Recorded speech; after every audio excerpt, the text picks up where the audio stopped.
Good evening, folks. Welcome to Garblag Games. It's me, Millie, and I've got 4 friends to play some aliens with because I've conned them into dying in space with me.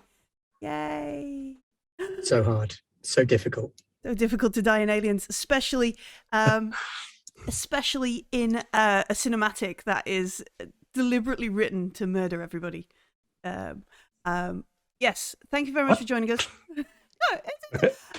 Wait, what? Like all of the cinematics, they're all written to kill everybody. I know, don't worry. All the cinematics, like this is a cinematic written by Drew Gasker by Free League, part of the whole sort of, what is it, Chariot of the Gods, Destroyer of Worlds, Heart of Darkness. All of them are written to murder your characters, like an Aliens film. Yep. There might be 1 or 2 survivors, but what is it that Ash says? You have my condolences. But anyway, before we kick off, let's say hello to everybody. So where should we start? I haven't seen you for ages, Leon. How are you? Okay. Good. Yeah, you're sorry. We haven't played in ages and ages and ages. I think the last game would have been The Expanse. I know, right?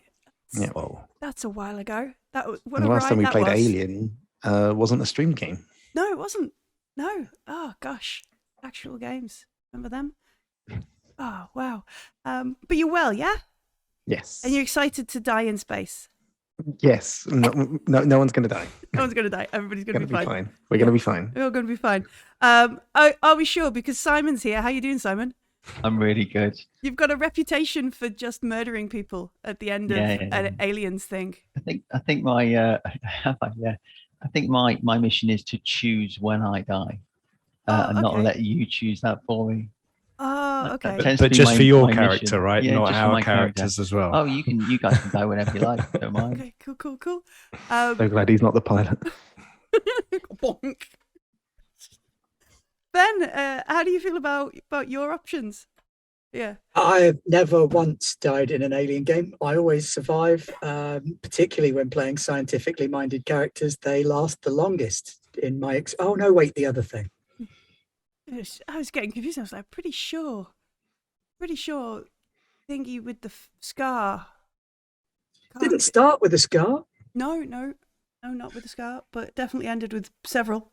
And Pete, last seen flying a Cheyenne into a volcano. Oh yeah. How you doing, buddy? Bit better since the volcano, yeah. Although the overlay looks slightly similar with the fiery death.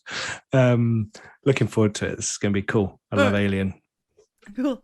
Look, have we started a murder poll? Because chat is already talking about one. Do you want me to put a poll on? We've got 2 votes for Pete already, and then me to follow Pete as a vote as well. I love this confidence in the characters. The last time when my character last died, right, I was taking one for the team, so Pete survived longer. I'm just saying, one of us was going to get it. So, well, everyone's going to be fine. I don't. Are you saying it's my turn this time, Simon? Is that what you're saying? I love it. I'm not saying nothing. Nothing. I think the poll speaks volumes. All right, so this is a cinematic, but we do have groats.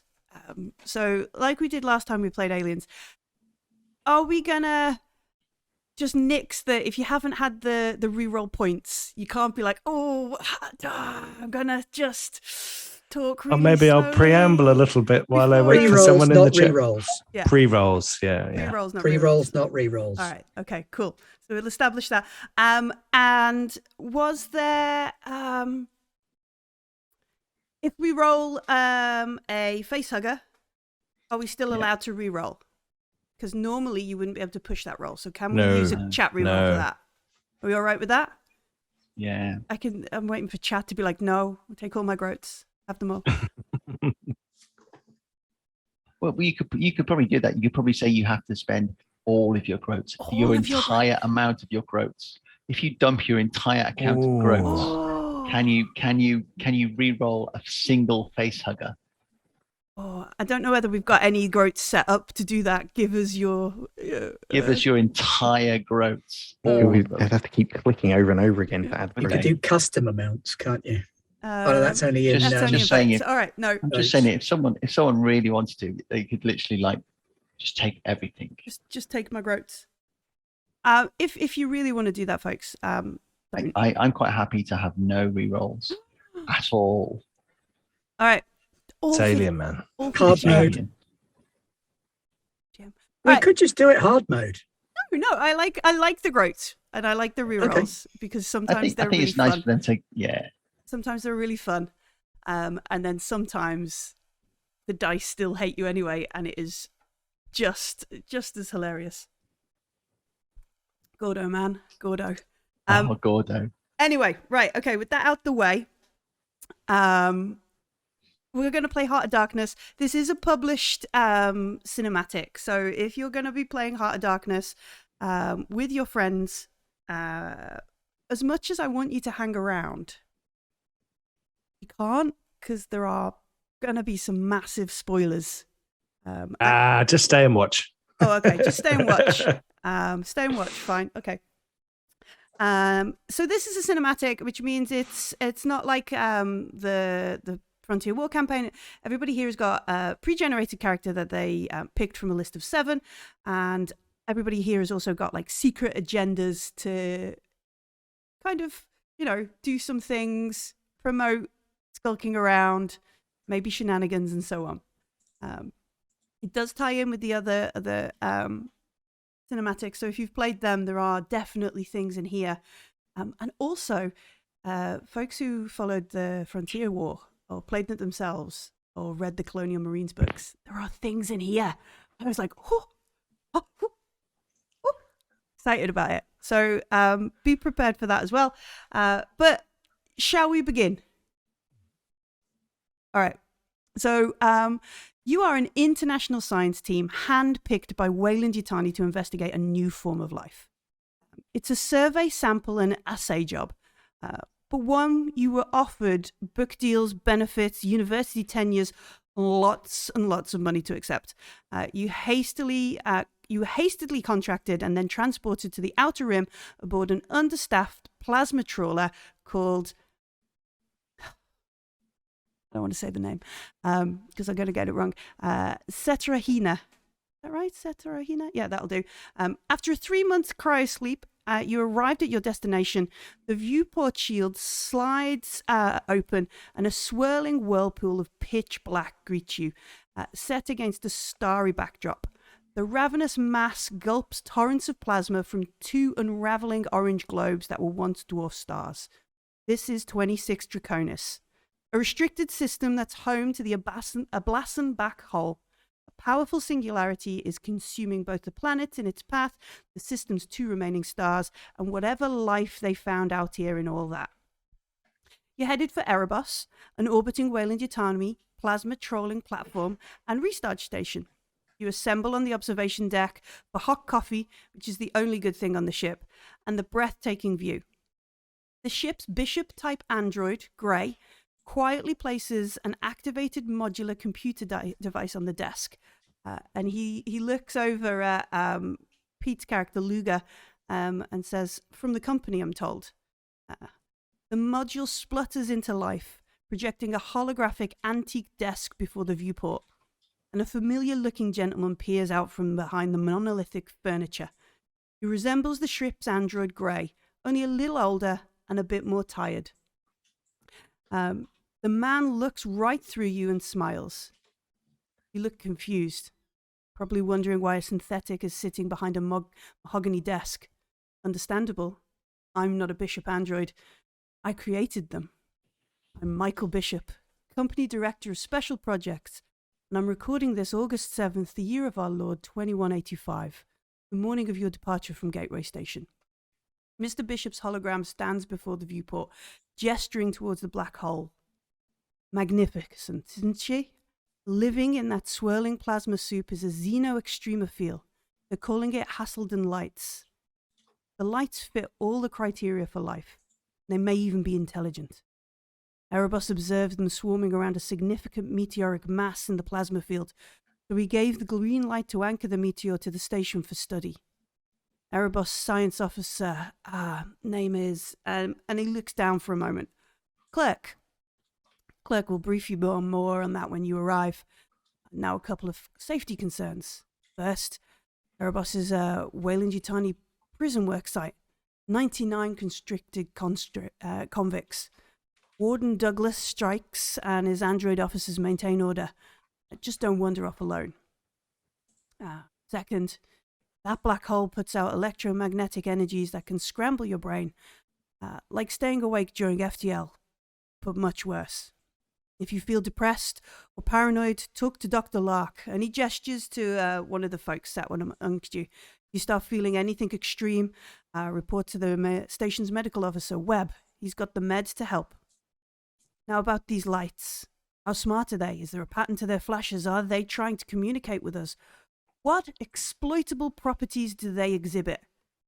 Bishop shakes his head and laughs. Think of all we can learn for them. I only wish I could be there with you. Good luck. And Gray deactivates the device, and it probably hands it to your character, Leon. Hands it over to Ajiri, because this is like the point where you would maybe take over. So do you want to tell us like what about Ajiri and what their role is here? Dr. Tetsu Ijiri. I'm a radiobiologist. I've been a company career person for quite a while.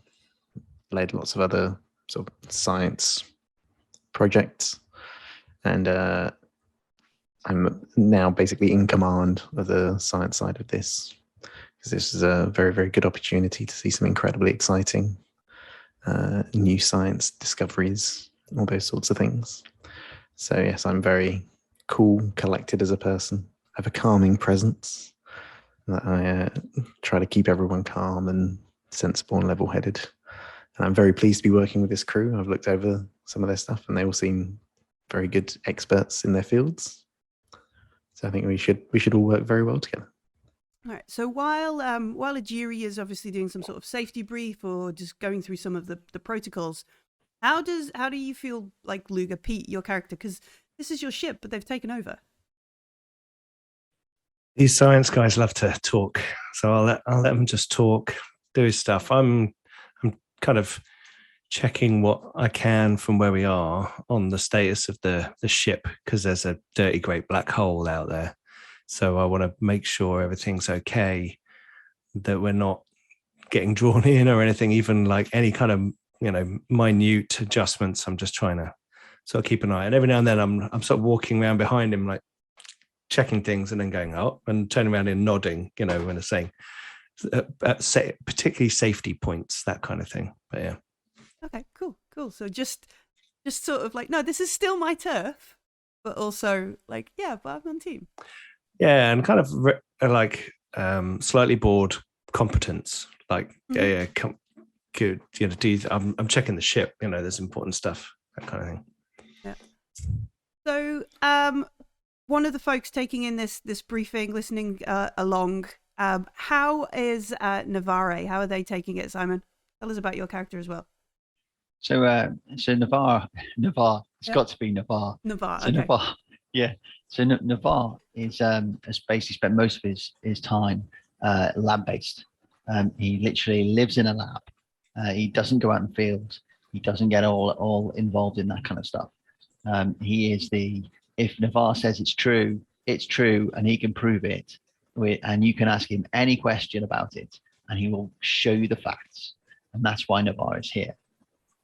So he's just taking in all the information that he's just been given. And is he like making notes, or is he just Oh, he's definitely scribbling.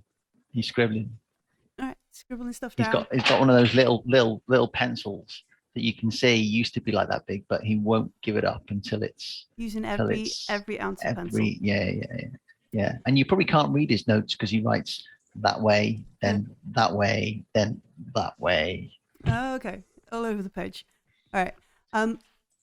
There's not just these folks here. There is a like a crew of 7 on Ejiri's team. We have Sajad, who is part of the security detail. They're sat probably close to Navar, maybe looking over some specs, and going through a pack. And they have a lot of what we would recognize from Aliens PDTs, going through them. And you can see she sort of looks, she's like programming names into them. Leaning forwards, looking down across like people's name tags. She's kind of putting that all together. There is Jen. A few folks might know him already. He's called Henstrom. He is from the Geohold Institute. There has already been jokes, or at least a little bit of scuttlebutt, because when he was boarding, you definitely Luger would probably have noticed it. He actually has a prisoner barcode on the back of his neck, just at the top of his collar, and so there's probably been a bit of like, is he a convict? What's going on with him? But he is he's sat there. He's taking in notes, filling out a little bit of information on his pads, just like Navar. Lark, who was the psychologist, stood at the back. Everybody's aware. This is not a secret. She is a Hyperdyne Systems 770 synthetic, running the psychologist program, sent along because obviously as a synthetic, she's not going to be troubled by the black hole or the radiation or anything that comes from there. She's just going to be a calm, consistent psychologist for you all. So if you do feel a little bit wobbly, she's always open for conversation. And yeah, so there's also Gray, who is the bishop model.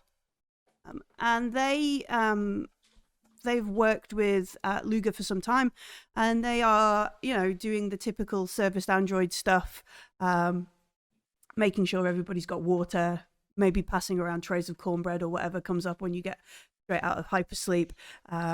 He's gone to make sure there's another pot of coffee on the go, kind of thing.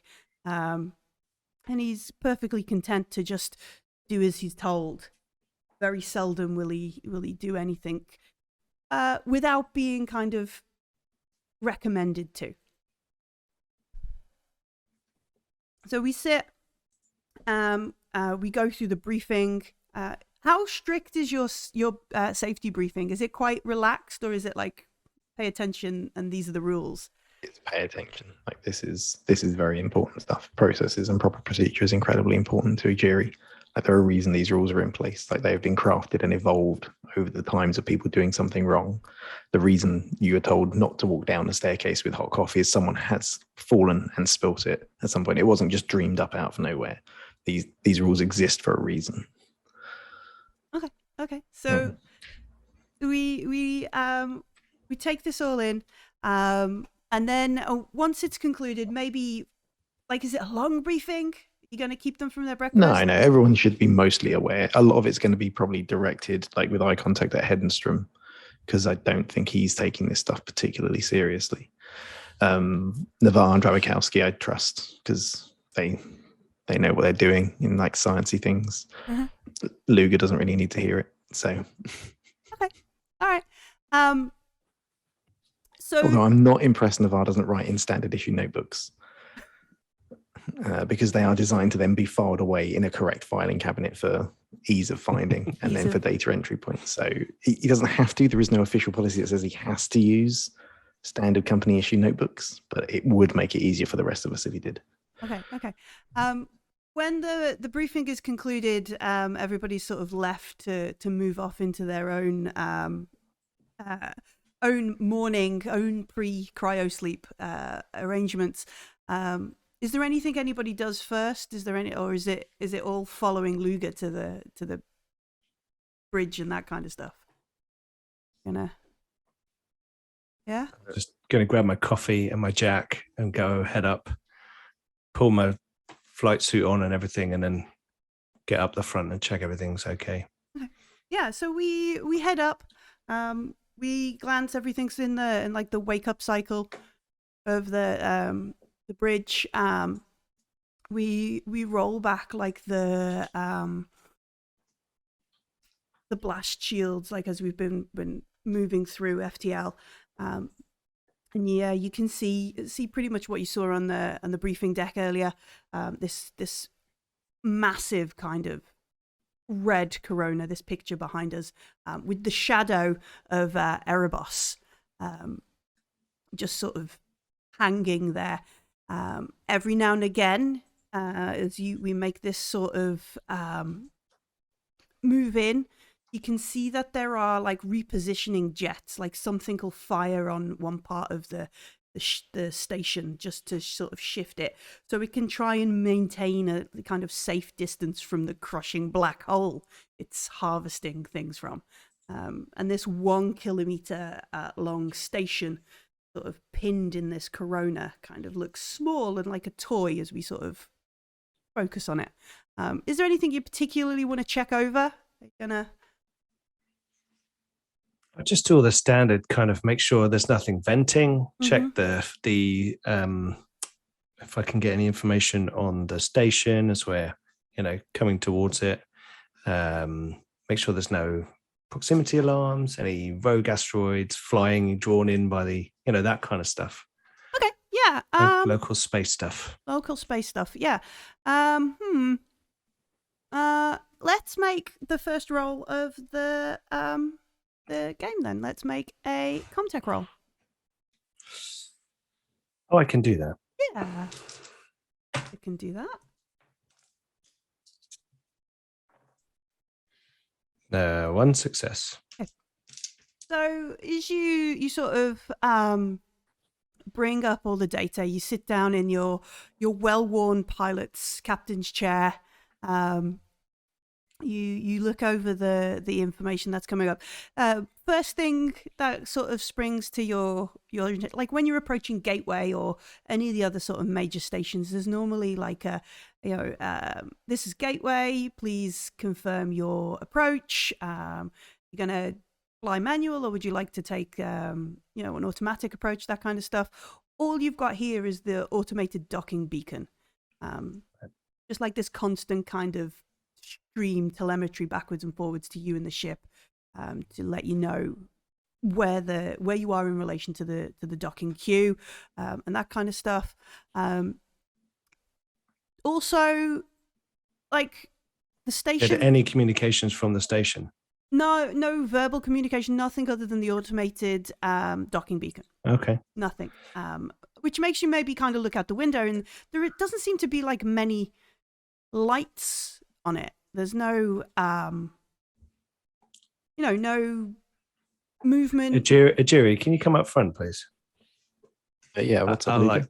I'll comm the station. Mm-hmm. Sure. Are you This is Luga on the Cetarahina. Just coming in for approach. Got your automatic docking beacon. Just to let you guys know, that loud clang you're about to hear is us docking. You wait 10, 20, 30 seconds. No response, no reply. As you get a bit closer, you can see that it looks like there's been a couple of dings to the station. It looks a little bit like it's maybe took some meteor hits or something's crashed into it. But nothing that should be out of the ordinary. Like it's in the. I think I'm not getting anything from the station. I think the comm relay's down. Looks like they've taken a few strikes. No doubt the gravity well is we can all see. So yeah, they must take the odd hit. Just bringing it into dock. We've got the auto docking. Everyone prepare for docking. Please find somewhere to sit down. Hold on. Put your coffee down. We're going in. So we, as we get within maybe a kilometer, maybe 1,500 meters of Erebos, quite close in terms of like space. The main concourse, you can see like a whole section of the station just lights up, like this central section lights up, and a docking point begins to extend from a point quite low on the lower decks, like the lower down. A docking point begins to extend, giving the option of either making the dock or attaching to the umbilical that it's extending. But still, no. Clearly, like, they're clearly just the comm relays down there doing their part. So I'm going to fly in and dock with the. I mean, they're next to a black hole. Their station's going to take some hits. So I'm gonna just go in and dock to the welcoming, extending docking tunnel. Okay, so you begin to maneuver, and as you do, you realize. Luga probably is like, shit, I got distracted by it being quiet and I was going to look for those meteors. Shit, because the proximity alarm starts blaring. The stabilizing thrusters on Erebos begin to fire, shifting her one way. The Harvester, your ship, lurches the other way, and then as you sort of move it around, the black hole itself almost reaching out to try and pull you in.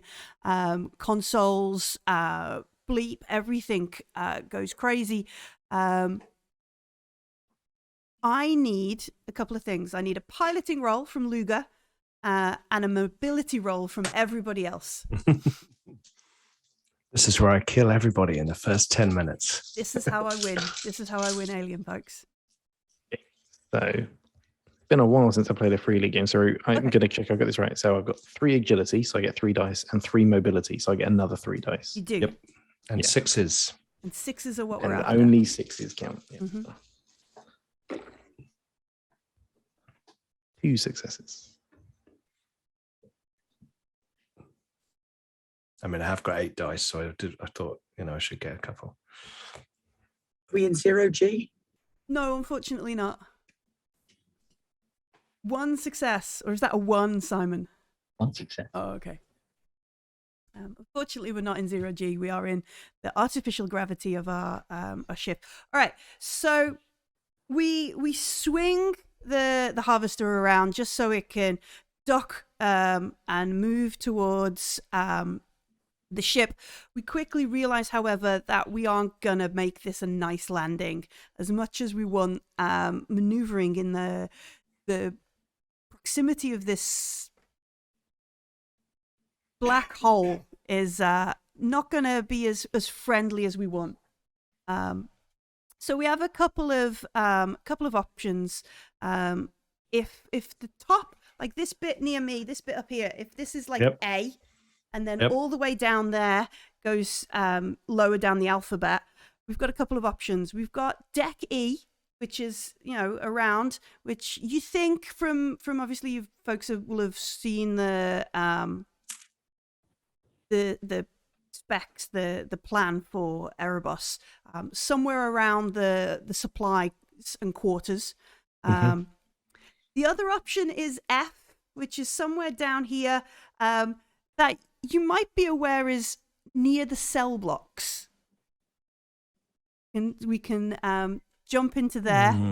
Or a little bit lower than that. They have these, and you can see them sort of sticking out down here. They have the trawling arms, which scoop up the plasma, and its original purpose is to like refine plasma and charge like plasma batteries and that kind of stuff. We can crash into trawling arm 1. Crash into trawling arm 1. That doesn't sound like a great option. I mean, we're in a corona I know. hole with 2 dwarf stars. Which one do I think? Which one? With a quick summary, do I think is like safer? Tell you what, give us an observation roll because you got 2 successes, didn't you? Yeah. You vent some prisoners. No, it just was observation. Oh, there it is. One success. One success. All right. Yep. So as you kind of look down, the cell blocks would probably be a good idea because they're, at least connected to the main hub, and you could then that kind of stuff. However, you notice that there is some sort of red glow going on over there, so perhaps they're already having their own problems. The supplies and quarters further up is connected to the main station by its 0G chute, and along that are many I keep thinking of them as Titanic bulkhead kind of things, like safety procedures. So there's this bit and this bit, and they've got bulkheads, and you can create like airlocks to go down it in emergencies. And then the trawling arm, you could probably crash into it and make a short EVA jaunt to the nearest airlock. No, I'm going to go up the top. Okay. I'm not going to let these scientists do a quick EVA jaunt outside with a black hole. Okay. So we throw like thrusters on and drive and warn everybody to buckle in. So Ben, I'm laughing because this is the most fun piloting I've done in about 10 years. I've been flying plasma trawlers for fucking ages, and I'm a really good pilot, so I'm really enjoying it, and people might think I'm slightly crazy. Nice. Luger just laughing as they sort of crash into this. Ben, what does and I silently curse you for picking the most complicated name out of all the crew. It is traditional. Darabowski. Drabakovsky. Right. What do they think of this situation? Because we haven't really seen them yet. They got this wrong with pilot. They are not particularly talented or something. I suppose it's difficult with lots of space objects around. Probably not compensating for gravitic anomalies and shifting planes of elliptical. Fair. They just strap in, finish sipping their coffee, and prepare for crash. I might go up and offer to assist, actually. Okay. You push your way. Captain, do you require any assist for telemetry or computer operation? Too late. Sit down and shut up. And as Luger shouts this out, like we feel the whole of the Theta like slam into Erebos. It rocks. There is this groaning, this horrible noise. Automatic like fire suppression kicks off across the whole of this ship. You can hear like alarms going off. Gray gets up and is like, I shall attend to this situation, and walks somewhere following a protocol they've been sent to do. Hellstrom, the chap with the prison tattoo, who we know is a bit of a lad, is sort of like sat there going, oh my god, oh my god, oh my god, oh my god, oh my god, oh my god, kind of thing. Lark is like, please, everybody, be calm. Deep breaths, going through like the psychologist synth is telling you how to make deep breathing exercises and that kind of stuff. And Sajid, she's just like, she got hold of her straps, she's got her feet planted on the floor, just like, okay, yeah, okay, that kind of thing. As we sit around in the area, it all sort of slams. We eventually kind of come to a rest where our captain is picked, and eventually we stop. Like the inertia sort of wears off. We come to rest, and then it's quiet.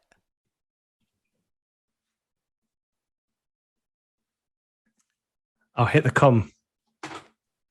We're here. That was fun, wasn't it, everybody? Right. Thanks for that, Luger. Yeah. Grab his stuff. See you at the airlock. Can I go find Webb? We're immediately like, excellent. We're gonna dive out. Excellent. Great. Okay. Absolutely. So Gray is gonna like come towards you, Luger, and be like, I will stay and assess the damage to the ship unless you have better suggestions, Captain. Damage is a bit of a strong word, but yeah, go for it. Okay. And we is there anything specifically we're going to be taking here? Because we've crashed into the what do we crashed into the supplies area. This is not like a traditional sort of place to dock. So we are gonna. Is there anything we're particularly gonna hit up? Cutting torch. Yeah. Okay. Cutting torches. Yep. I got my maintenance jack as well. Okay. Are you Cool. taking my flashlight, medkit, and a radiation detector? Okay. Cool. Yeah. Good plan. So I'm assuming Webb is here. Is Webb on the station or is Webb here? Webb is on the station. Webb is the Yeah. Medical officer. Erebus on the Right, yeah. Erebus I was medical trying to stuff. remember where it was. Yeah. I suspect that someone will be coming down to meet us because they probably must have heard us crash. Yeah. Yeah, well, I did let them know that we were heading in, and they'd nearly flipped their station anyway. So, that was probably the best we were going to get. So, They could be experiencing problems adjusting to gravity as well. oh, it's spiky. It's really spiky. It's really cool. Yes, not surprised. If you look at the mathematics of this area, it's very interesting. Look, I can show you. You just start doing maths on a It's PDAC. more, I tell you what, though, Drabby Kovsky, it's more art than science, mate, flying one of these things in Well, one of math is those art. fields. Yes, math is art also. Fractal, Fibonacci sequence. Yeah, there's that a lot plant of thing. art in- That plant thing. Yes, exactly. Yeah. So we make our way through the ship. There are a number of readings and sections of the ship are not impressed with our landing. We get down to the not impressed with our landing. I know. It's that or in the black hole. I know this. You know this. The ship is also not impressed. Okay, that's what I tell people. It was that or in the black hole. Yeah. So we make our way down to the airlock. As we sort of move forwards and we look into, we've sort of like breached into the storage area of the E deck. The outside atmospherics, it's not reading an atmosphere kind of thing. So there is going to be an element of EVA to go from here to one of the sealed parts of Erebus. But they're EVA training. Need refreshers. Okay. I want to reiterate everyone's to be careful. We're not meant to be in this section of the ship, so there could be overhanging cargo crates, and also remember to be aware this is a prison ship, so if they are having troubles, then there could be issues with that. But I expect it's just normal. They've been having trouble with the gravity that have heard us crash, and hopefully people will be coming down to come meet us. Ideally, the warden himself and maybe a clerk who we're here to see. It's probably a good idea if we buddy up on the EVA, just so we've always got someone watching you, and it's what we tend to do on the ship. So get your buddy, and I grab Navarre. Grab Navarre. Buddy up with. Kovsky, you're with me. Of course, Doctor. And the other. Ejiri is a doctor, isn't he? Yes. Yeah. Or is he a professor? I have the biggest hat of all the doctors. I'm the most important doctor. You say so, but I am also Colonel. Colonel Doctor. Yeah. And You the other find folks. that Go on. it's the more senior doctor has the bigger beard. I think it's just straight up. I do not think that is how it works, although my grandmother might agree with you. That's what someone might say if they didn't have any beard. So Jid, she just laughs and like starts checking over folks' like as they're putting on the UVA, she starts checking over them, like buckling things up and being like, no, not like this. Put the boots on after the, that kind of stuff, and helping those who've never done like EVA or never left their lab put on the suits. Please, I'm I've absolutely no idea. That's why I grabbed Navarre, because I thought times. I know how to put a spacesuit on, and Navarre doesn't. Mm-hmm. Yeah. I So. will be making some notes though. Oh, good. After, Yeah. put your gloves on. Yeah. And yeah, we work our way through putting our suits on. Curious that, and I guess it would, especially in this situation, there has been no contact from Erebus.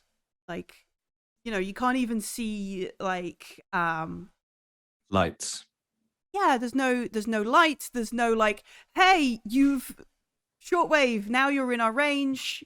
You've messed up our storage deck. Can a PDAC connect to a mainframe remotely? Because I know it's like got retro 80s aesthetic, so I'm never entirely sure where. I don't think it's that. Wi-Fi. What side of the line it falls on? Yeah. I don't You think need to plug things into things. Yeah. Or at the very least, for the first time, plug it in to get whatever operating system this one is in. Because there could be grand swathes of, like, you've been only in cryo for 3 months, but what if you'd been in cryo for 6 months or 12 months or 6 years to get here? You would be massively outdated, or they've massively, like there must be every time you plug in a patch to upload for whatever, that kind of stuff. And obviously you don't have the data plan to do it over Wi-Fi or 3G, obviously. Data plan. Yeah, I mean, there must be a reason for it. So we suit up. Erebus has been silent, and we begin the decompression. Ooh, and somebody sneezes. That was Hellstrom. Who's armed? I'll pat my pistol on my belt.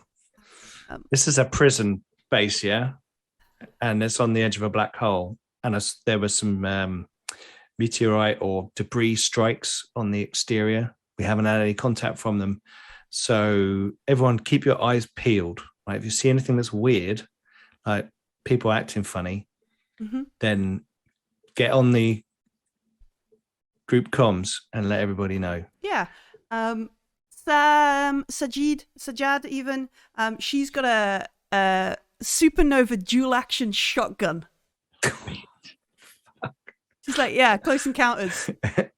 And she's also got an ape suit, actually. She's probably not wearing the same suit. Jeez. Yeah, she's Wow. So we've got any weapons? No, all. Yes. I have pistol. We are scientists, Lugo. It's like we have security detail to take care of those sort of things. But yes, I have pistol. Yeah, she is a close protection operative, so she's geared up. She is also, as she's checking you over, she will distribute PDT bracelets to you all. She's got like your location, and she's like, this will work. Don't go too far, but this will keep you. I'll know where you are if you're within 100 meters of me. So don't go too far, but you don't have to stay that close. And she looks at Lark like, you don't have to stay that close, and pushes Lark to the back of the. Yeah, but nobody go wandering off, all right? Yeah. Like, I've got to take you all back, and I have to count you all back on the ship. I don't want anyone wandering off and getting sucked into a black hole. So, no, that is not listen to an old black hole is not actually a hole. Oh, you do not get sucked in; you get compressed by gravitational waves. Sure. Resultant effect is the same. Yeah, you're dead. So you will be alive for a very long time. Because time is dilated as you approach black hole. To yourself, as you approach black hole, you will seem to live forever. Lark comes over the comms and is like, I don't believe that is helping, Doctor. Please be mindful of your facts to those around you.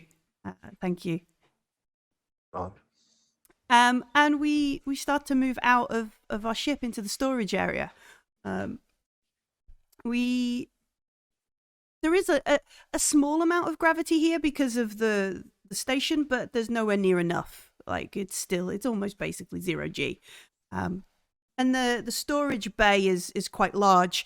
And like Ejiri was warning, there should be bits and pieces here and stuff maybe floating and bumping into us. But what we find is barely anything other than our ship is in this storage area as we sort of make our way out, tethered together, I assume. I guess with Sajad going first, perhaps, because they have 0G training. No, they don't, but they're very agile. So unless anybody else wants to go first, Sajad will take the front. I'll go second. Okay. I'll go third. I really think, Luger, you should bring up the rear as probably the second most experienced space operative in the team. I think I'd feel more comfortable with one in front, one behind. Sure. Whatever you say. Thank you, Captain. And we reorganize. Hellstrom is like, well, this is not what I signed up for. This is we're gonna get a bonus for this, right? This is something we're gonna. Okay. Sure. Yeah. No. This is great. And you just hear Sajad like laugh at him. We move across the storage bay, and there are 2 doors. There's like one either side, a north and a south, an east and a west. It's hard to tell. Any preference going left or right? Always go left. Always go left. Okay, cool. We head over to the left, and Sajad is. Who's behind her? Was it Ajiri? In second in the queue, yeah. Must have been. Yeah. All right. So she takes up kind of like a cover position and tells you to press the pad, like you open the door, sort of thing. And yeah, there is no need for a bypass. This is supposed to be an internal door, and it slides open. We were hoping for like a rush of Atmo to come out, but it just slides. And as we do, we sort of see like a t-shirt float off into the bay. Advance. Breach. Yeah. Larger than I thought. Okay. We Not advance encouraging. into the next area, and you can see there is debris and stuff. Why don't we make an observation roll? What, everybody? Yeah, everybody can make it, and Okay. we'll see who gets Ooh. like the most successes. We'll go for that way. I like playing a scientist. 0. 2. Any advances on Navarre? Oh, Ooh. Nothing. 4. I had so many dice. 4 for I'm good at like 2 things. and no ones, right? Nobody rolled a 1. Okay. Yeah, I rolled 2 ones. This is where I okay, we rolled a 1, which means we have a panic, which means we need to roll a d6 and add your current stress level to it. Yeah, current stress is 0. Roll So a d6.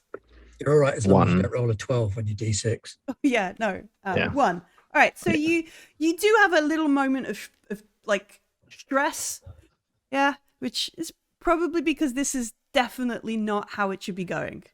Little bit, but you keep it together. There's nothing to worry about.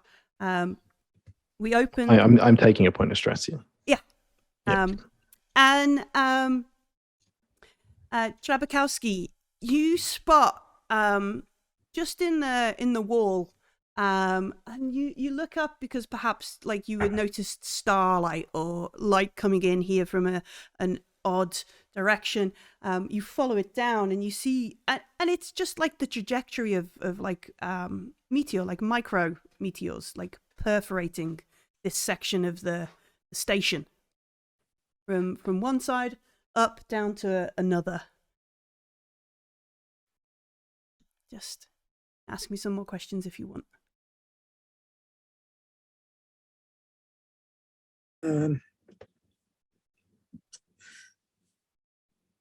Sorry, can you repeat? My brain just glitched on me. That's okay. So as we're sort of moving into this second storage area, place we thought that we were hoping would have Atmo, or at least give the indications that up ahead there would be somewhere that would have full sort of atmo where we don't have to stay in these suits. You notice as everybody's sort of piling in, up on the ceiling, there's a cluster of little holes in the ceiling. As you kind of look down, you can almost, being an astrophysicist, like it, Passage of instinctively micrometeorites has Yeah. gone through this section of the station. So is this the spindle, or are we We're in the... quite up on a spindle. Yeah, we're I think up around here. Dr. somewhere. Ejiri, we have a problem. There has been passage of micrometeorites through the spindle. It looks like we're going to be without atmosphere in this section for some time. We will need to find an area the micrometeorites arrived or did not pass through. And since they appear to have come from there and gone down through there, I would say we're looking at least several floors without atmosphere, maybe also without normal gravity and power. Okay, yeah, good spot. Yeah, well, we'll continue our way because the station will have procedures to shut down areas when that happens. So it can't be the whole Am I able to station. work out what sort of angle the micrometeorites were on, so I can work out whether it's quicker to go up or down Yeah. to get to the most clear space? I mean, I think from the angle of the meteors, the station's probably been quite lucky. It's probably just caught this at the main point and the edge of like the main wheel. It might even have just grazed the outside of the main wheel, and unfortunately this storage and quarters deck was just the worst hit. Yeah. Okay, so do a little bit of maths on my PDAT. Right, okay. Actually, it's not as bad as all of that. Looking at impact point and external impacts, I would estimate that we can probably go up one floor and there will be atmosphere, or should be atmosphere again. The wheel, the hub, and this area has been most affected.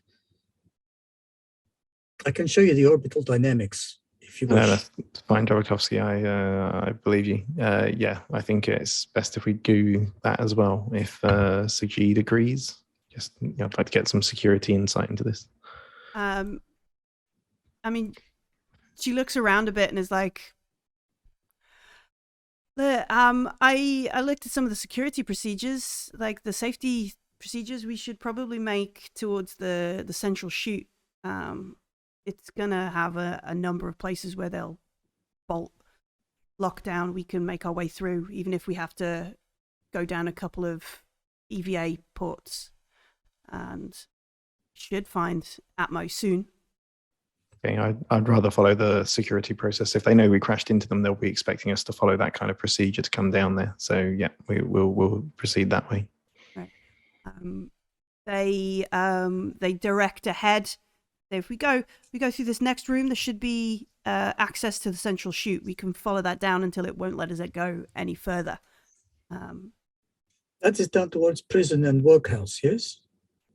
Yeah, we should probably get to the causeway. We should get to that as well. Hopefully it won't be. Should we not make upwards for command and control? We could get to like reception and sciences up there. Right up the top is the wellness deck. And then right at the top is like operations and stuff. We could head up if you prefer. I would advise we go to operations. Look, why don't Drabakovsky and I go up to operations? Yeah, we can get up there, check out the systems. I can check the systems. Drabakovsky can check what's going on with the black hole. You guys can find people nearby. Yeah, I think that sounds sensible. And we're in touch, so yeah. Sure. I mean, like clearly some people need some help here.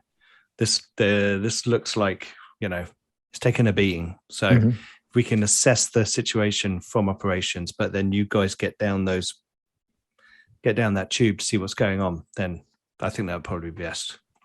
Yeah, I think it's the best way to cover more ground. But I can't reiterate, be careful. I'll tug on my little tether. That was more directed at Drabakovsky. I know, but Luke is feeling a little bit like, yeah. What were you going to say, Simon? I'll tug on my little tether and say, am I going with you? Oh yeah, Navarre as well. Sorry. Well, I am attached to Dr. Ajiri. Why don't we swap then? Okay, here you go. Trade I'll clips. unclip and throw it at Jiri. Floating around. Dr. Navarre with me. So just for clarity, what's the plan here? Like, Ajiri, you're going. We're going to split the party because that's a sensible, well-rounded, and intelligent Yeah. thing to do in an Alien cinematic. What? So essentially now, we Luger don't know is- we're in an Alien cinematic. When you say operations at the top, Yeah. that's where Luger wants to get to. Okay. Like computers, readouts, that kind of stuff. Figure out what's going on. Ditto. So Luger is going to be leading Drabakovsky and Hedenstrom. Mhm. And then myself is going with Sajad, Lark, and Nevers. Okay. So is Hellstrom going up then? Yeah. Has he got any operational experience? I'll say, have you got any operational flight experience? Systems engineering. Let me just check Maybe it's more everything. sensible if Lark goes with you and Hedenstrom's. Is it Hedenstrom or Hellenstrom? Hedenstrom. I think Hedenstrom should come with us. I probably should keep an eye on Hedenstrom, really. I don't really want him out myself. Isn't Henstrom the frat boy one? Yes. Yeah. Yeah, he's the frat boy. Just make sure they don't stick him in one of the cells, I'll say, as a walk-off. Yeah. Okay, we'll take He Hedenstrom. instinctively and, does that. Okay. Lark can go with you because I think Lark might also be more useful for sort of a comms operation-y thing. That A is good decision. That is a reductionist and stereotypical thought. However, it is the correct box to place me in, says Luck. As they are feeling typecast as a synthetic who can commune with computers. All right, so we split. Like, Sajad leaves us to the central stalk of Eberos, and we split. We have this. The central stalk of the station is 0G still, so we literally have this kind of reverse as some folks float up and some folks float down. As it is closer, I wonder if I could just. Oh no, are you okay? People are suffering with coughs in my house. As it is closer, I think we will go down first. Let's see. So we're heading down from food and supply. We're going to drop down. You've got an option to, as you get to deck F, you can move out into the sort of, what is it, like... airlock style, kind of move out of the central core and into the main kind of ring, or you can carry down further to the main concourse. What's the choice? What do you fancy? I think we should carry on down to the main concourse. Yeah. Okay.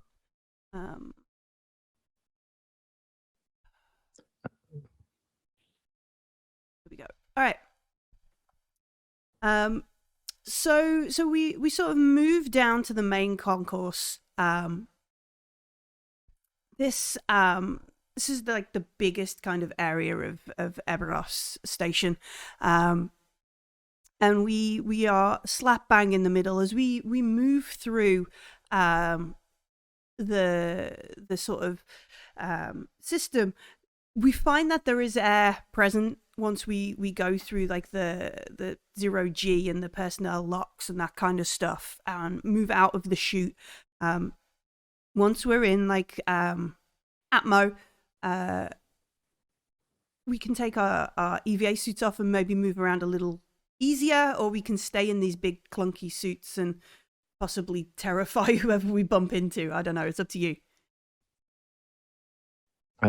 Yeah, I'd take mine off. I don't want to be walking around in it all the time. Mm-hmm. Seems clumpy, cumbersome. At the very least, you can like take the helmets off, remove the gloves, put them in a net sort of bag kind of thing, rather than that kind of stuff. And I'll take mine off. Take it. Yeah. Otherwise, I'm tethered to an empty suit in a bag, Well, yeah. tied to a wall. Yeah, just hang it up hereby. Like, you don't have to ditch your suits around, but you know what I'm saying? Do you want to there is a mechanical penalty, so to speak, if we stay in the suits all the time, and I don't want to force that And upon now you. I'm getting old. I can't be walking around in a suit all the time. So. I like it. I like it. Okay. So we spend a moment or two. We sort of get slightly comfortable. We've got an option. We can go kind of out on one of the long sort of sprues to what's signposted as Security Muster Point 2. Or we can go to the assembly hall and then make our way through like the main concourse and the causeways. Navarre, I'd like some insight in yourself now. Do you think we should go to the muster point? That sounds sensible to me as Sounds the an most sensible agency. place, yeah. Yeah. Yeah, we'll head on over to the muster point and hopefully there's some people there, or at least maybe some sort of obvious comms as to where else to go or find people. Okay. Is Sajad at the front or the back or lurking? Where do you want her to be? I'm going to basically bump into her Mm-hmm. and then say I'm a bit nervous. I'd feel much better if I had, something. And she taps the PDT she's put on your wrist and says, "That's all you need, old man." And maybe I'll roll my 7 dice and suggest that's not all I need. Oh, okay. We're going to do a little bit of manipulation. 3. All right. No ones, just 3. Is that what we're doing? Manipulation. Oh yeah. So she gets to resist it. Gets to roll. However, Can you hear this, or is this like whispering? Oh no, this is we've just agreed we're going to go somewhere. You just set off in that direction. Yeah. I've just bumped into Right. Sajad. Suggested I was feeling a bit nervous and acting a little bit not panicky, but on edge maybe. Mm-hmm. right. So how many successes did you get? 3. 3. Oh, okay, great. So I only have 3 dice for this, Yeah. and I rolled 2 successes. Oh, got it. Yeah, she's gutted. She's not going to hand over a shotgun though. No, I wouldn't expect it to. That would be stupid. She crouches down, and pulls out of like her boot, this knife. It's not a Crocodile Dundee knife, just a boot knife. And she flips it over her hand. It looks really cool, kind of thing, the way she does it. Like pointy end towards the convicts, yeah? Yeah. Just be careful. Okay. I thought he was asking for drugs. I thought he was asking for things. Doesn't have drugs. It's like, She doesn't have Combat drugs. drugs? Webb has drugs. She doesn't have drugs. He doesn't have drugs. oh yeah, of It course. was she maybe doesn't. some sort of secret agenda we didn't know, that like Nevere like Sagide's a dealer and Nevere's We've like an addict. never or seen a something. Marine with any drugs ever. Yeah. What do ex-Stims We just do, don't know what Millie? they do. No. If I was going to write a book, I wouldn't put a cornbread. Let's Maybe the cornbread is the stimulant. maybe the cornbread is the stimulant. That's why it's good for you, boy. Eat it. Right. Okay. She doesn't have any drugs, so if that's what Navarre was No, fishing for, she no, doesn't have Navarre it. was She not just fishing has for like drugs. a short knife. She Yeah. hands it I over thought to she you. might have like a little sidearm or something like that. She's But- not. Gives you a sharp stick. She gives you a Probably side. has got a sidearm, but she's not going to give it to you. No. only being it by 1 success wasn't going to get her very far, was it? Yeah, she's definitely like not giving you her shotgun. No, I and didn't mean a shotgun. Yeah, she's definitely not giving that. All right. So, That would look really suspicious. yeah. As you head towards the muster point, and you move towards there, does Ajiri have? You were saying they have a CBRN kit, Yeah. don't they? As you move forwards, you can hear like the tick, tick, tick getting faster and louder as you get closer and closer to the muster point. Hand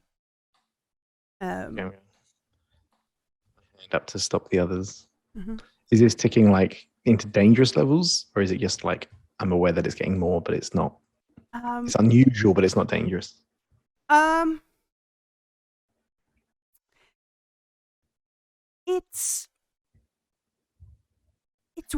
It's like a weak radiation, which to you it's definitely like up from like ambient radiation, even in this close proximity to a black hole. And as you sort of like you judge the 20 odd meters you've moved from the chute to this part of the security check, the muster point, it rose very quickly in those 20 meters. Like this is part of your job, really. This is a concerning thing for Jiri. Yeah, I think we should probably hold off. I said there's a Nevea Sajid. Radiation levels are getting higher, coming from over that direction, sort of gesturing towards the muster point. I'm not so keen we should continue. How much further are we? Is there in this route, in this area, as in before the next bulkhead on the door, or? So the signpost here and Sajid's kind of mental map of the station. You'll go through the security muster point out to Causeway 2, which is like a transparent kind of walkway out to junction that connects up to the comms tower on H. So this security point, probably no more than 10 feet, but there's another, not feet, 10 meters, but there's another 10, 15, 20, 25, 30, or there's another 50 meters till we're out on a comms sprue. The micrometers have caused an accident in the factory. I mean, you're the eggheads, so I'll go where you... And she just sort of waves a shotgun around. I've got a detector as well. Did you want me to wander a bit further and see if it increases at the same rate? Yeah, that's sensible. Check there's not actually an equipment malfunction. Okay. All right. Okay, so we'll progress together a little bit. All right, so you both kind of advance forwards towards the doors of the muster point. Scroll up this PDF this way.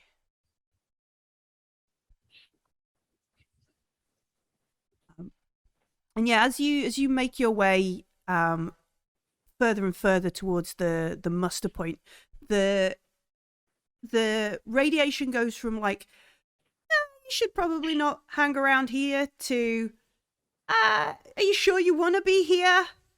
And then maybe like you do the you're eggheads, you scientists, you do the kind of maths in your head, and you're like, dead in about 10 meters. Yeah, we'll be making virulence rolls against radiation in a couple of steps. I love the markings on your detector, though. Are you sure you want to be here? You clearly don't know many scientists, because I absolutely know people that would put a sticker on a thing, a little one of those little label makers. Yeah. Yeah, sad faces on this section of the rats. Tears further up. The melty face all the way round. Yeah. Yeah, Nevea Sajid, I think we should go another way, or Sajid, is there anywhere else to head to further down? So we walk, we turn around, and we head back towards the main bulk of the station.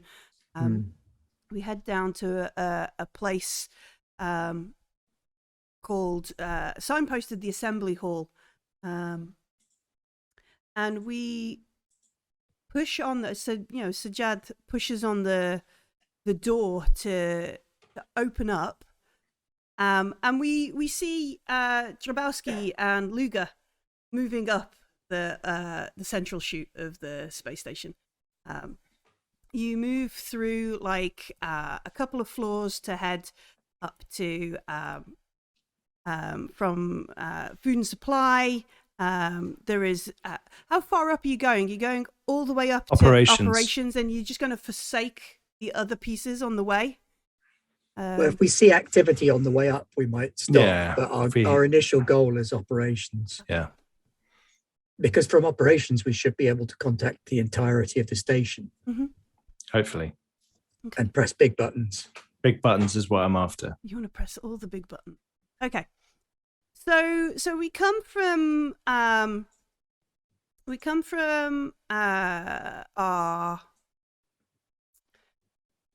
where we were at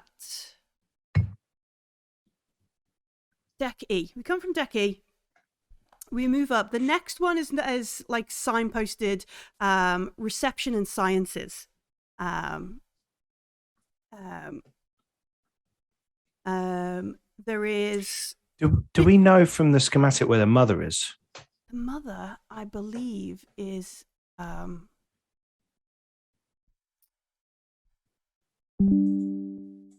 mother is on operations. Yeah, it's on B deck Okay, operations. I thought it would be. Yeah.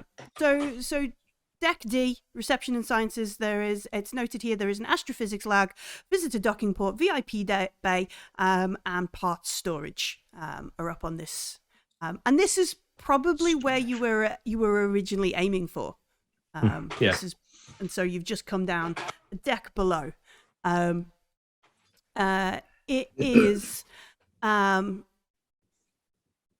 registering, habitable. It is positive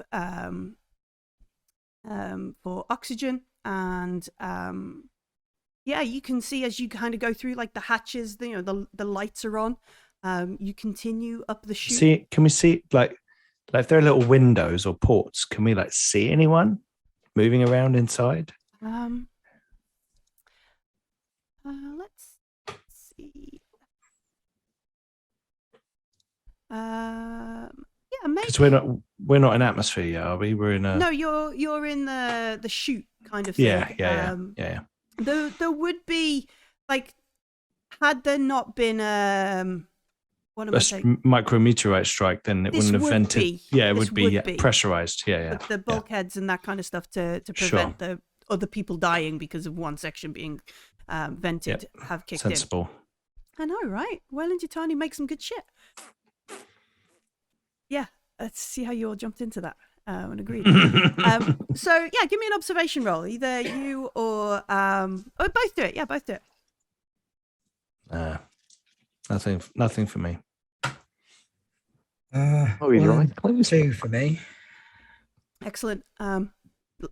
Excited that. Oh, and I got a 1, Oh, okay. Yeah, make a panic roll. which was another 1. Oh, okay. No panic. Just a bit stressed. No panic. All right. So looking through, you can see into the area that's labeled VIP bay. Just a glimpse as you kind of push yourself through. You can see in there is one of these EVA pods. These like bright yellow things, and normally you'd see them sort of nipping around outside the station doing somebody would be doing sort of like repairs, or maybe just quickly moving equipment from one section to another rather than moving it through the central shaft kind of thing, like especially if it's considerably bulky, that kind of stuff, moving things around. Storing things on the outside of the station, anchoring things like that. And this EVA pod, as you sort of push your way through the central shaft and glance through it, you can just see it parked in what would be the VIP bay, the sort of main area. No people, lights are on. And you glide up, you head towards the next deck, which would be labeled Health and Wellness Center. Lark is like, perhaps we should stop here. This would be where MedLab and other folks might be mustered if there's an issue. We can always return if operations is not available. Yeah, we'll be coming back down. It's most important to get to operations first. We may need to check on stations maintenance. Yeah, I want to talk to the station mother, see what's happened. Lark doesn't rock the boat. She just continues upwards. Starts rolling up a magazine. Suddenly, she's actually an illegal combat synth, and now you're all dead. She's eating some Greek style yogurt.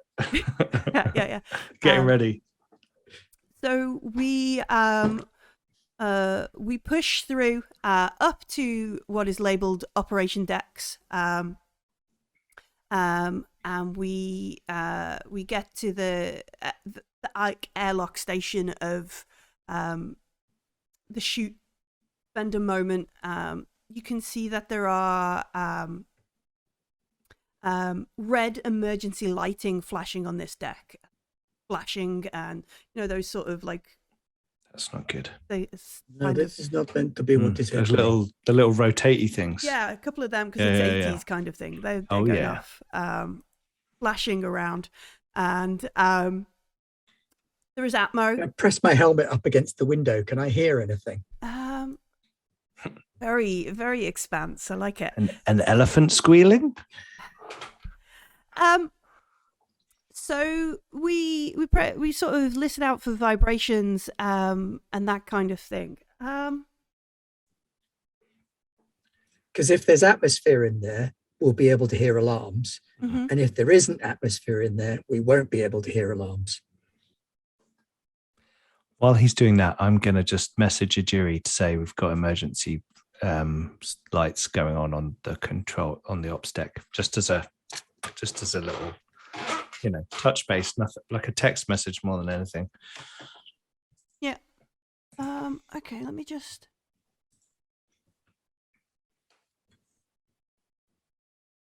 All right. So you sort of rest your head on this wall. Rest the point of your helmet on the wall. You do get this sort of thrumming alarm, and I would also like you to make an observation roll.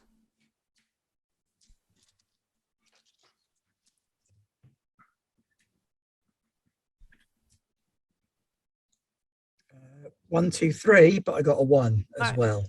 Yeah, make a panic roll. Oh, I needed to add a panic from the last one as well, didn't I? Yeah.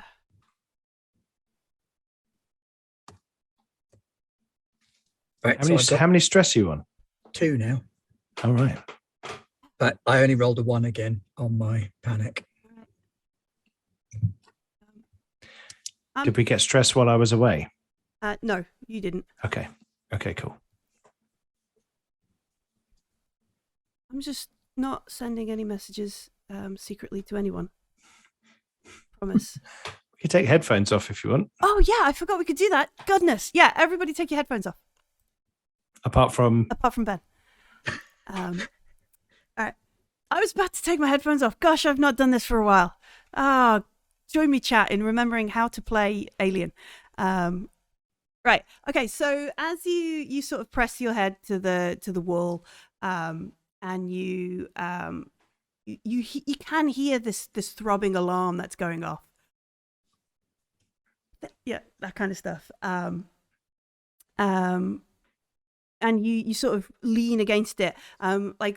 You can hear almost inside yourself this steady beating in your ears, a thumping rhythm that can only be the enormous throbbing heart of darkness.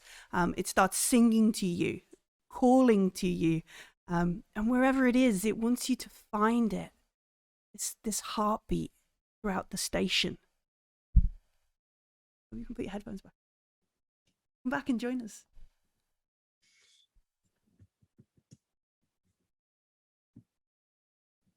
I forgot about shenanigans.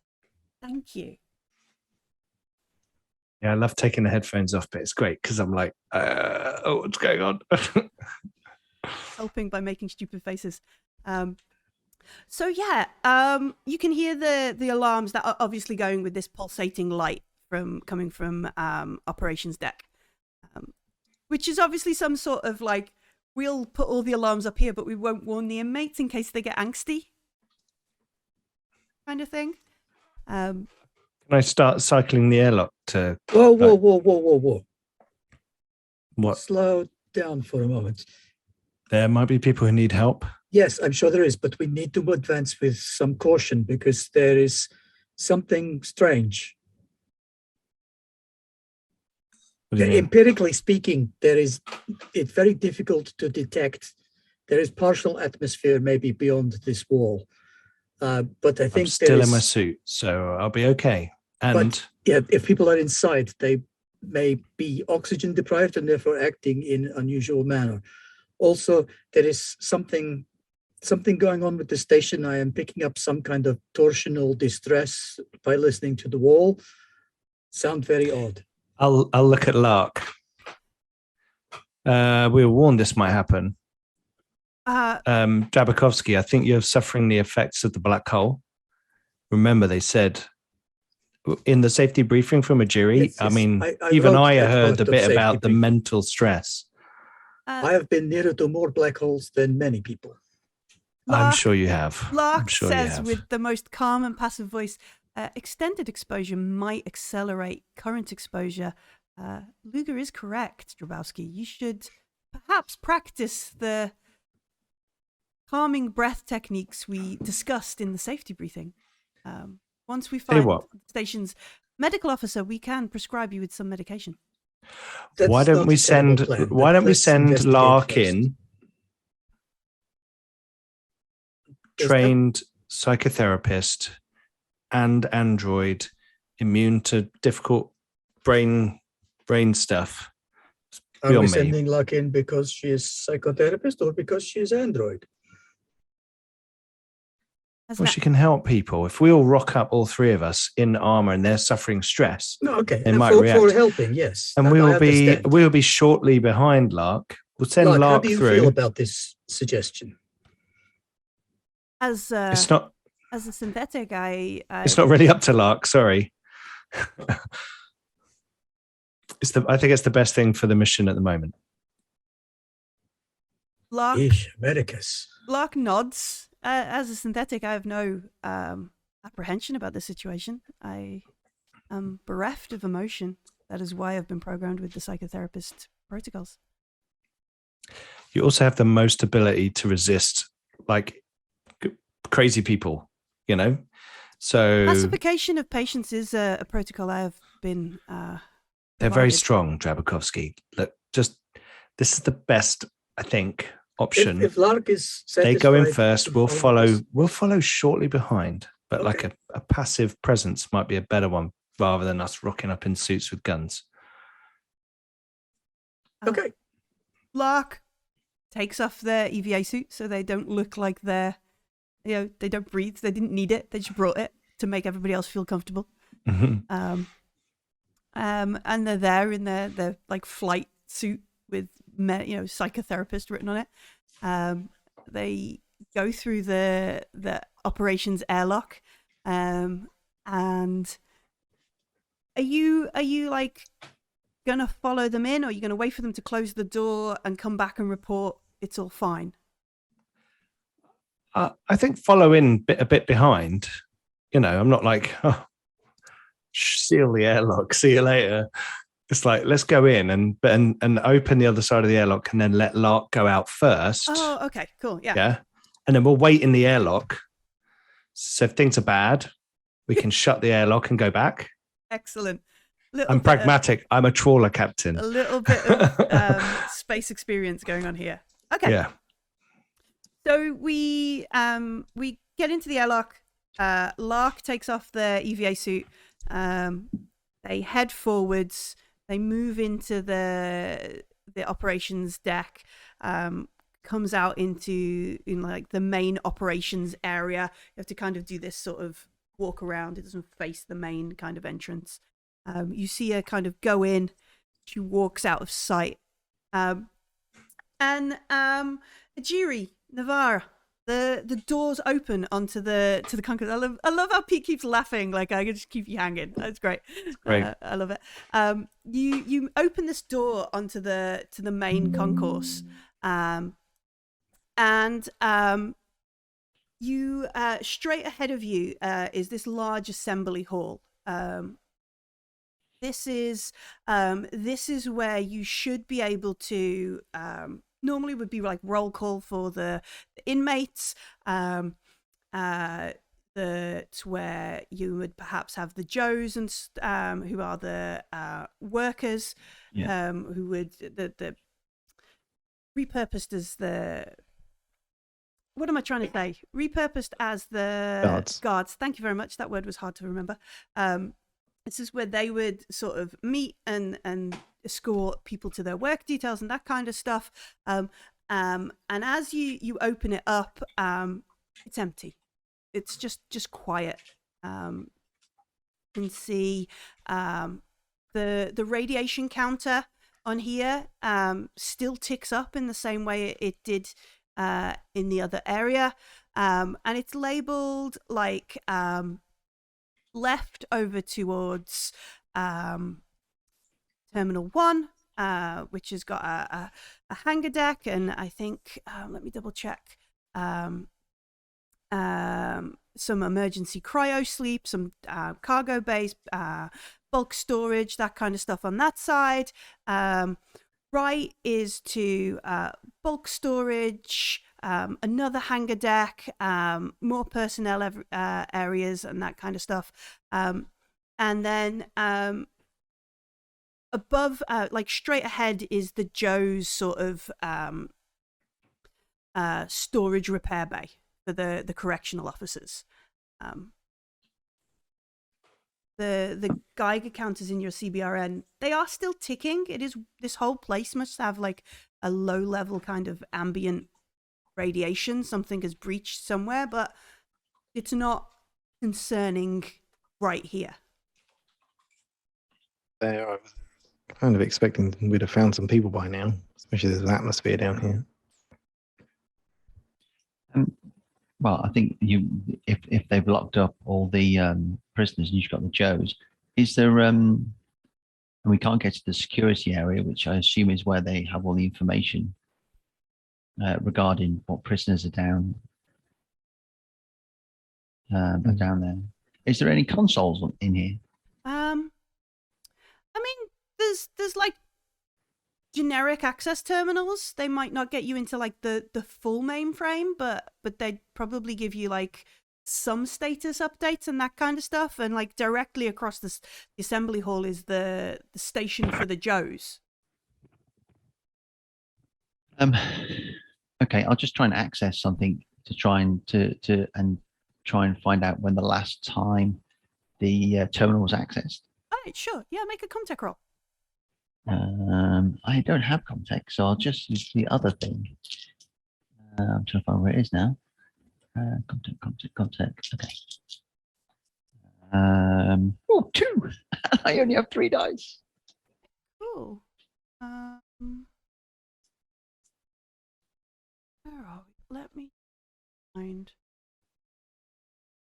No, that's not. Click. So as I don't actually have contact, I wasn't expecting to get much information. I was really just looking for how long it's been since someone accessed. Yeah, I get, but I think.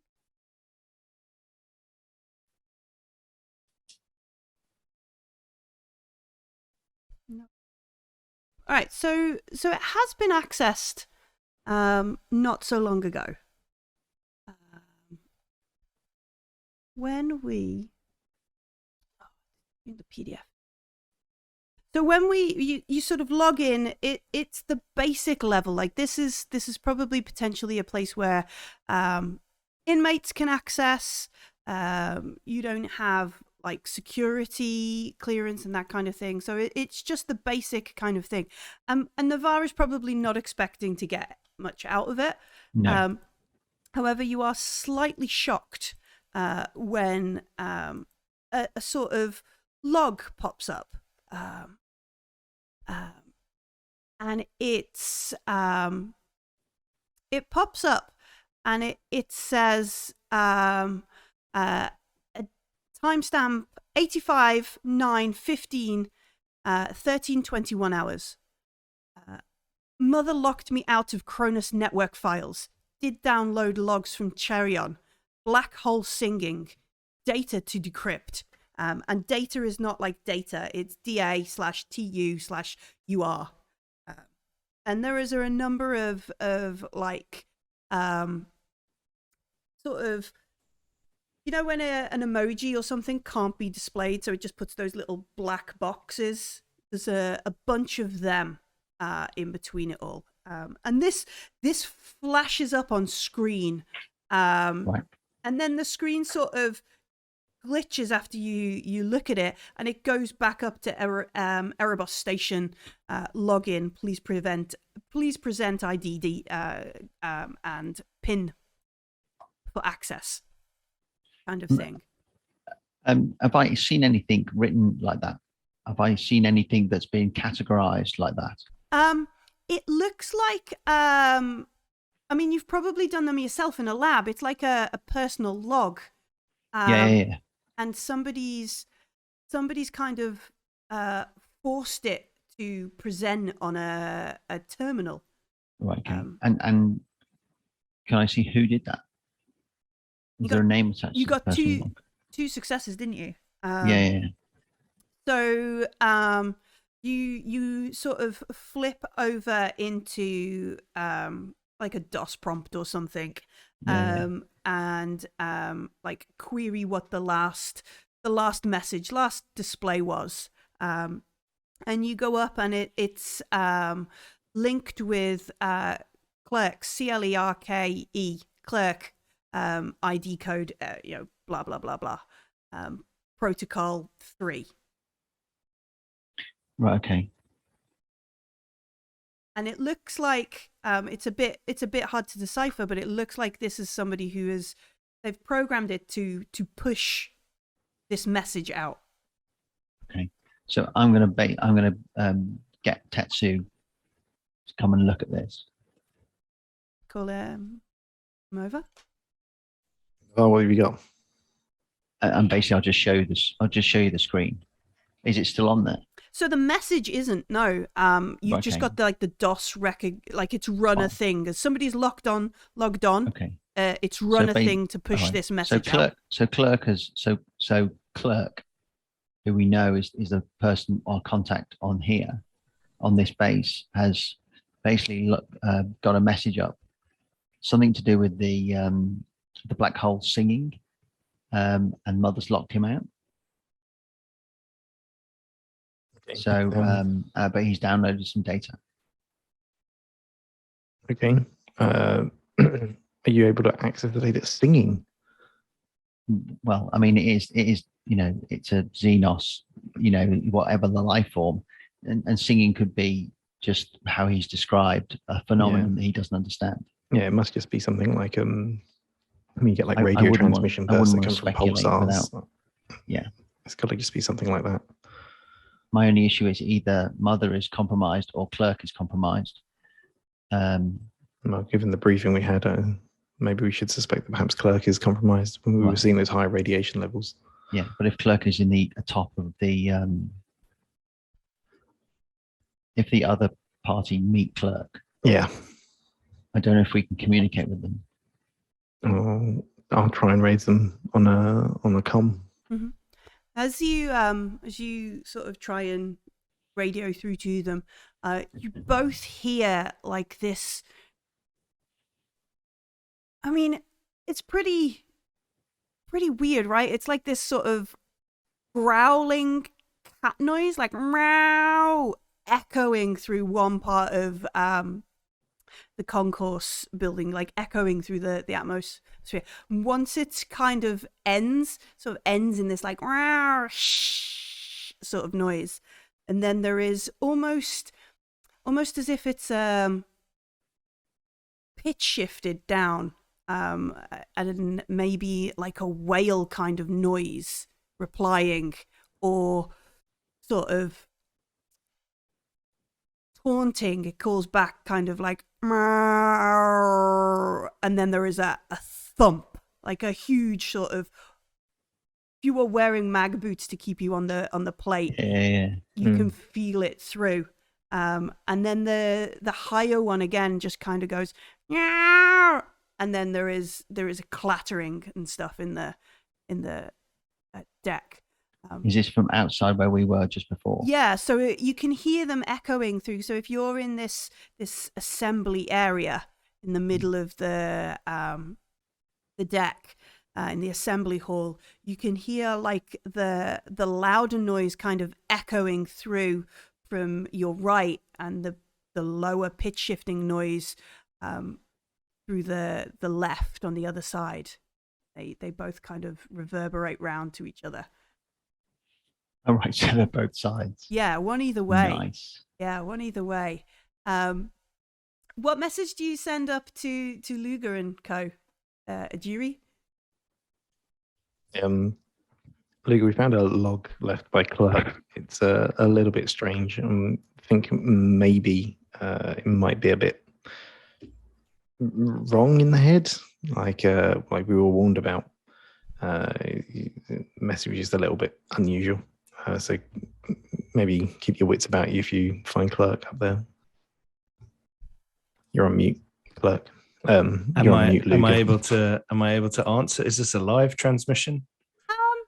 Or is this just a like I did earlier on? Yeah, I think it's probably message, point to point kind of message kind of thing. So you can send a message and reply. Need to.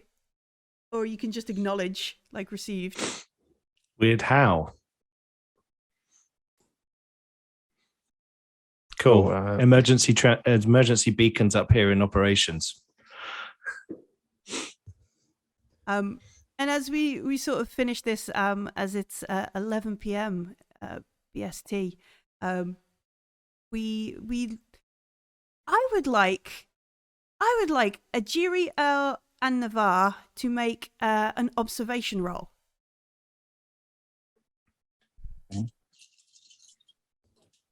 The mini map's open. I got a 1 and a 1. All right, make a panic roll. Right, remind me. 2d6, add your... No, 1d6, add your current stress level. Okay, which is none, right? No, roll 2d6, go for it. Yeah, add them together. Yeah. Cheers for that. So I got a 3 on my dice. Okay. So I'm all right. But does that mean my stress is now 1? Stress has definitely gone up because there's crazy cats making noises. How did you do, Ajiri? 1 success, and I rolled 2 1s. So I roll my stress first. Yeah, roll a d6. Add your current 2 plus 1, 3. Okay, so you both managed to keep it together. You're looking down these corridors and that kind of stuff. You both got 1 success each, yeah? Yep. As you sort of look quite low down on the wall where the ventilation kind of shaft,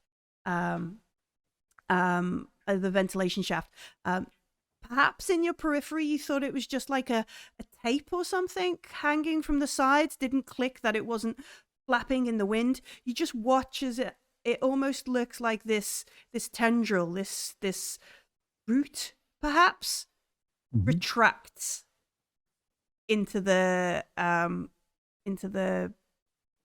vent, disappears. Thanks very much for joining us tonight. This has been Garbler Games. My name's been Millie. It disappears into the vent. Yeah. This is a great station. I love it. Awesome. I love it. There's nothing bad is on here. An angry cat. There is a whale. There is no people and an angry tendril. Wicked. What day is it? It's Tuesday. Yeah.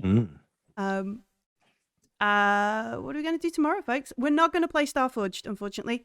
I can't make it tomorrow, but we will play on Thursday instead. So, what are we going to do Wednesday night?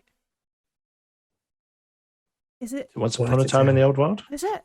Yeah. Is it? Oh, in the Moots. I think so. People nearly died to a door, I heard. Mm-hmm. Oh, no, that was back when we were still on the riverside. Oh, okay. I'm not up to date. I just podcast it. I'll admit that. The elf took a rest because Dan was at an Ed Sheeran concert. That's what I know about the last episode. Good effort. Good effort. All right. So the Once Upon a Time in the Old West, tomorrow night, 20:30 still? No, 9. 2100 BST. Yep. Excellent. And do we have Garbalag North America? That's on Thursdays. Oh, I'm so confused at what day of the week it is.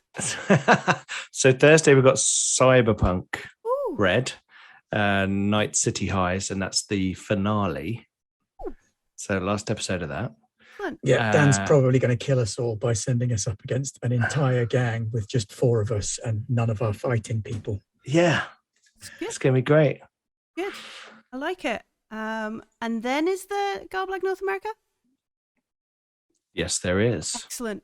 They had a scheduling mix-up, glitch, change last week, so I don't know what they're on this week now. I want to say Starfinder. I like Starfinder. Let's say Starfinder. Because they did Acton Cthulhu last week. Cthulhu. So I think it's Starfinder. They do Suede last week. Oh.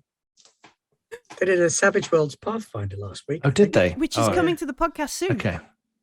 Okay. Well, we'll chat to Matt about that. Insert North America show here. Yeah, we'll fix it in post. And then it's Friday.